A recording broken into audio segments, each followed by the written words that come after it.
काय सांगाल? ठाण्यामध्ये पत्रकार परिषद घेण्यात आलेली आहे, काय तुमची नेमकी भूमिका आहे?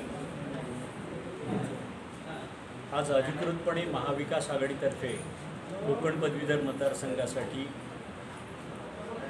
माझं नाव महाविकास आघाडीतर्फे घोषित झाल्यावर पहिल्यांदाच मी ठाणे शहर जिल्हा काँग्रेसमध्ये आज इथे आलेला आहे.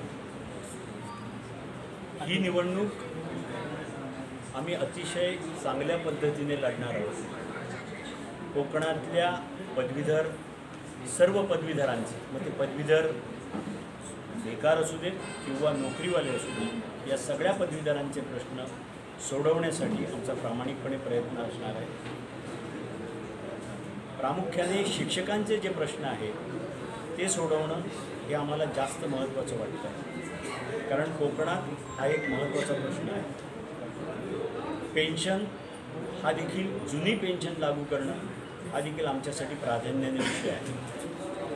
UPSC MPSCचं शिक्षण जिल्हानिहाय विद्यार्थ्यांना उपलब्ध व्हावं याच्यासाठी देखील आम्ही प्रयत्नशील आहोत.